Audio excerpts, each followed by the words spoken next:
Hey, it's me and I'm back for another video. This time we're just gonna talk about NBA in general right now.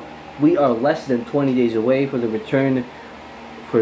possible return of the NBA season on July 30th in Orlando, Florida. And I'm gonna talk basketball finally for the first time in months. Haven't really tackled any basketball, uh, like the actual game of basketball in the last 3 months or so. So first, we're gonna talk about the teams. The teams right now are finally converging in Orlando, Florida, to prepare themselves for the upcoming July 30th season reopening, and it's going pretty great so far. There's no really hiccups along the way. Players are quarantining themselves into their hotel rooms. Although the food situation is not that great, a lot of people are saying Fire Festival shit, but so far so good.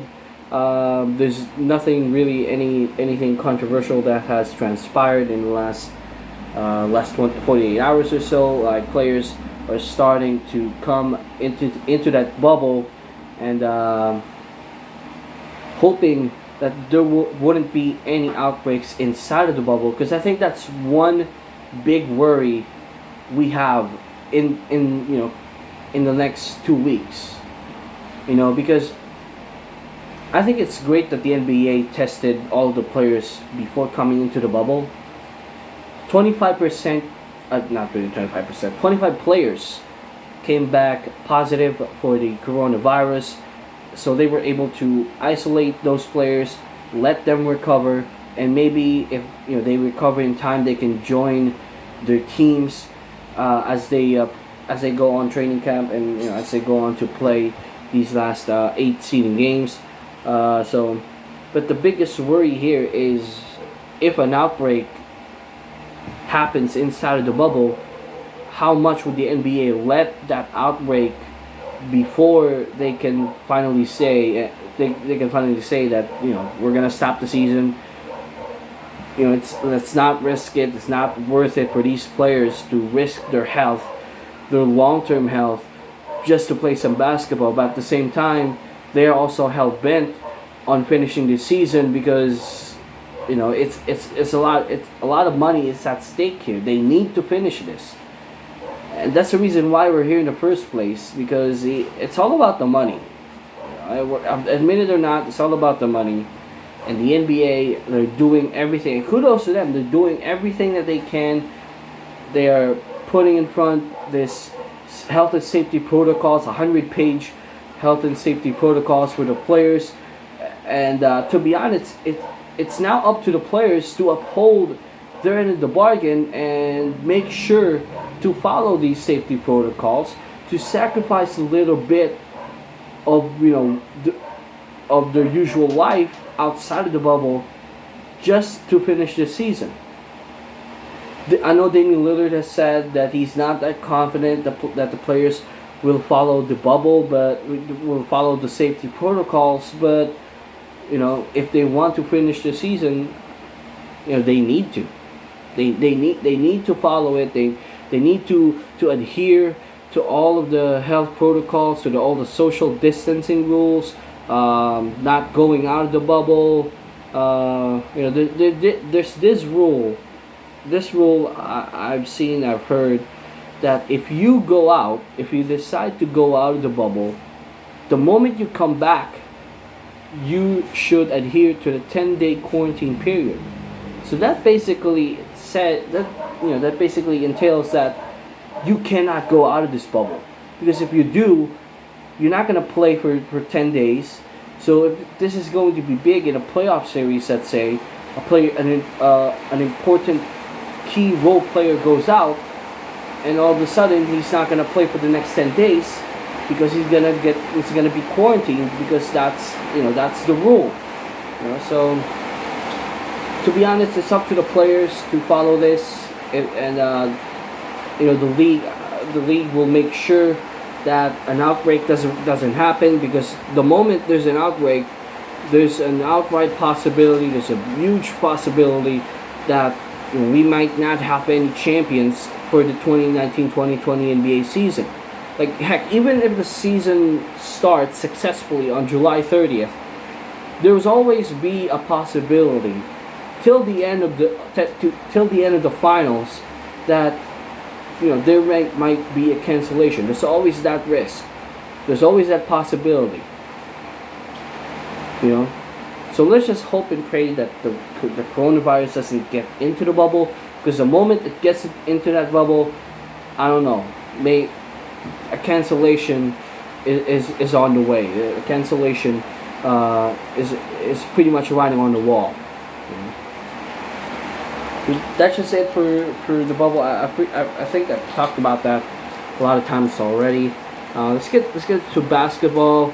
A lot of people are debating, especially on the Western Conference, who's going to be that 8th seed. Because let's be honest, the first seven teams in the West pretty much, they already sealed their playoff position. Dallas's record is they're way ahead of the 8th seed Memphis Grizzlies, so I think they're safe. So the question here is, who's going to be the 8th seed? Or who's going to have that last spot? Because the 9th seed can, they can make the playoffs if they can force a play in and they can beat the 8th seed twice. So who's going to get that last playoff spot? And if you look at the scheduling, if you look at the strength of schedules, teams from number 8 to number 13 has the New Orleans Pelicans. That's the easiest schedule out of all of them. And I know a lot of conspiracy. There's a lot of talking points that the NBA purposely made the schedule easier for the Pelicans because they want their boy Zion Williamson to taste that, to have that first playoff appearance against LeBron James if the Lakers seal that number 1 spot. So it would be big money, big ratings, and as much as I hate ESPN and NBA pulling this off, I think that there's a possibility that the Pelicans might get that last playoff spot in the West. I mean, before the season ended, the Pelicans were quite on the roll. Zion was playing probably his best basketball possible, and the Pelicans went from like one of the bottom teams in the West to all the way being the number 10 team in the Western Conference in a span of 25 games. So there's a possibility that the Pelicans can force that play-in tournament against the Grizzlies, and we would see Ja versus Zion in the play-in series, where the Pelicans would need to beat the Grizzlies twice in order to make into the playoffs and possibly play the Lakers in the first round. So let's also talk about here the Portland Trail Blazers, because out of all these teams, the Trailblazers, they are the most dangerous team for the Lakers to face in the first round. Because they have Dame. Dame is probably a top 3 point guard in the league right now. Then you've got CJ McCollum, who's always game in the playoffs.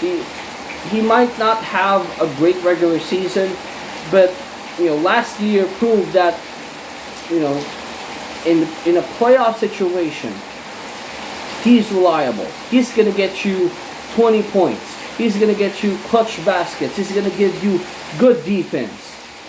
So you got Dame and CJ, and then you got Melo, who's an experienced veteran, one of the greatest players to ever play, a Hall of Famer for sure, can still give you buckets every night. And he's one of the most reliable veterans on that Trailblazer squad. And then you got the X Factors. You got Hassan Whiteside.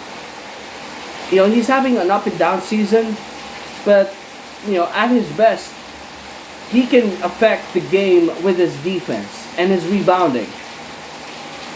And then you got 2 players who was almost out of the season already, but because of this suspension, because of this this lengthy break, they will come back, and they're ready to come back.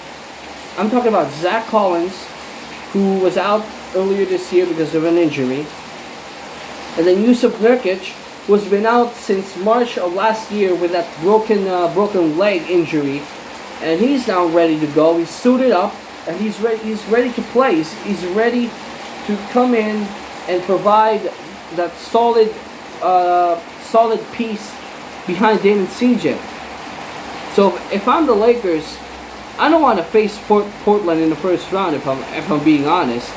And it's not because I'm a Blazers fan and at the same time a Lakers fan. But out of all these teams, the Trail Blazers, they're the ones that you look on the schedule and say, oh boy, I don't want to play this team at it, because at their best they can beat anybody. They can beat the best of the best at any day. They just had a rocky season because of injuries, and because they lost a lot of role players that were crucial in their run last year. So don't sleep on the Blazers. Don't sleep on them. But ultimately, I think if the Grizzlies can just win 3 games, they don't even have to like sweep the entire thing, the entire 8 games. If they can just win 4 or 5 games, that's pretty much that's gonna seal the 8th seed for them.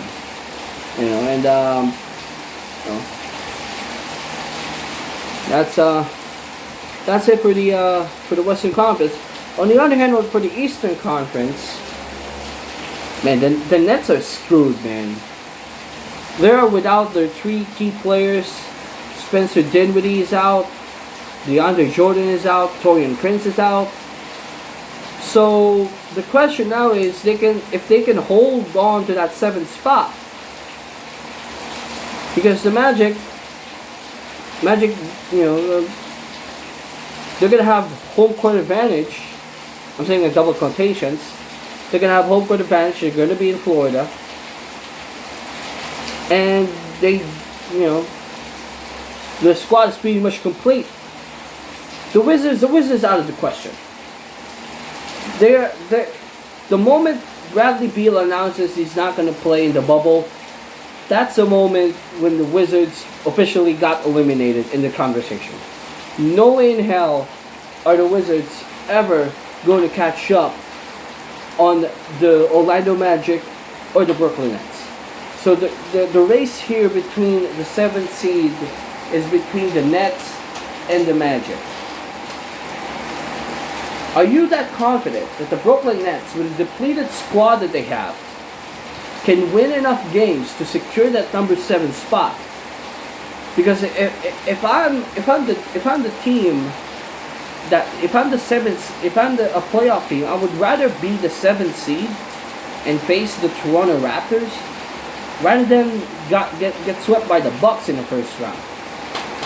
Because at least last year the Magic, who was the 7th seed, they had some great back and forth games against the Toronto Raptors, even though the series was finished in 5. So if I'm a playoff team, I would rather be the 7th than the 8th. So that's another thing to watch out.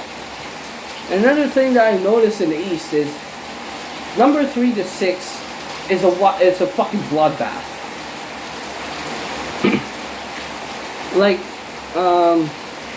There's a race right now between the Celtics and the Raptors, and based on the strength of schedule, the Celtics can still go up to the number 2 seed if they manage to play well, if they manage to surprise a lot of people by going perfect in this seeding games. But the 3 to 6 is a fucking bloodbath. I mean, the number 3 to number 6 matchup alone, if the playoff starts today, it's the Celtics against the Sixers. That's the conference finals matchup already. And we're going to get that in the first round. And you got also the Heat and the Pacers. 2 under the radar teams that I think teams should not sleep on. Because they can win. They're like also one of those bracket busters. So they can win at any time against the best of the best. They can win. They can win. At their best. At their best, they're gonna win. That's another thing to watch out for. The Bucks already sealed that number 1 seed. They already did a long time ago. So the race right now is between the number 2 and the rest of the seedings. 3 to number 6. That's a tight race as well. So let's just hope that the NBA season would actually continue. Let's just hope that everything goes well, everything is fine, and we'll see each other July 30th for the start of the NBA season. So that's it for this video. If you have anything, if you have any comments, any suggestions, anything that you want to say, hit me on the comment section. So have a great day, stay safe, and peace.